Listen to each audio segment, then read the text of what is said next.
Good morning. তো স্নান সেরে আমি চলে এসেছি ঠাকুর ঘরে। আর ঠাকুর ঘরে এসে প্রত্যেক দিন আমার যা কাজ থাকে সেটা আমি করছি। তো আজকে সকালবেলা পুজো দিতে পারিনি, ঠাম্মাই পুজো দিয়েছে। তো আমাদের ঘরে যে ঠাকুরগুলো আছে ঠাকুর ঘরে, সেই ঠাকুরের চিত্রপটগুলি প্রত্যেক দিন স্নান করানো হয়, মানে মোছা হয়।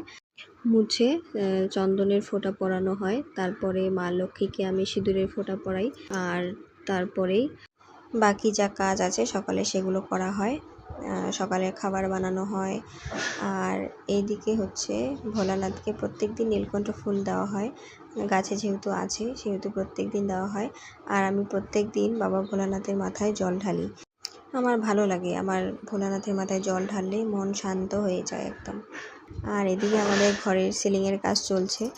গতকাল একটা ভিডিও পোস্ট করেছিলাম, ওখানে দেখিয়েছি যে কি এনেছে বড়মশাই। তারপর বুঝতে পারলাম ও আচ্ছা এটা সিলিংয়ের জন্য আনছে।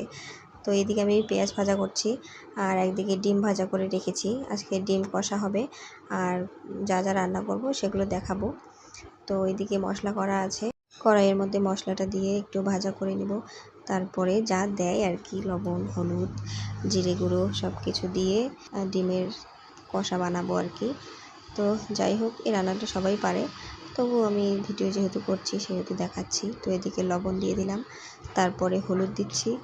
আর এখানে শুকনো লঙ্কার গুঁড়ো ব্যবহার করব না, যেহেতু শুকনো লঙ্কা কেউ খায় না, সেহেতু আর শুকনো লঙ্কার গুঁড়ো ব্যবহার করছি না। হলুদ দিচ্ছি আর একটু জিরে গুঁড়ো দেবো, ব্যাস, আর কিছু দিব না এতে। আর এদিকে আমি রান্না করতে করতে ঘেমে ঘুমে একসার হয়ে গেছি। তো যাই হোক, ডিমের ঝোল দিয়ে দিয়েছি একটু। আর ঝোলটা ফুটে গেলে আমি ডিমটা ছেড়ে দেব। তো যা গরম পড়েছে, আর সকালে একটু বৃষ্টি হয়েছিল, কিন্তু ওই আর কি টিপ টিপ করে বৃষ্টি পড়ছিল। আর তারপরে দুপুরবেলায় যা রোদ পড়েছে, যা গরম। আর রান্নাঘরে রান্না করতে করতে আমি একবারে ঘেমে শেষ। তো গ্যাসে রান্না করলেও গরম তো লাগে, তাই না? তো যাই হোক, এদিকে আমার ডিমের ঝোল ফুটে গেছে আর এখানে আমি ডিম ছেড়ে দিলাম। এই রান্নাটা প্রায় হয়ে গেছে, বাকি এখন যা রান্না আছে সেগুলো আমি করে নেব, তোমরা সাথে থাকো। তারপরে আমি রান্না করতে করতে ঘরে গেছি। ঘরে গিয়ে দেখি দুই ভাই মিলে এই যে সিলিংয়ের কাজ করছে, সিলিং লাগাচ্ছে। তো যখন ঘরটা কমপ্লিট হয়ে যাবে পুরোটা তোমাদের সাথে অবশ্যই শেয়ার করব। আর এখন বাকি এইটুকুই থাক, পরে বাকিটা আমি শেয়ার করব তোমাদের সাথে। আর আমার স্বামী হচ্ছে ভজগোবিন্দ, ঠিক আছে? ওই যে ভজগোবিন্দে আছে না, যে জুতো সেলাই থেকে চণ্ডীপাঠ সব কিছুই করতে পারে।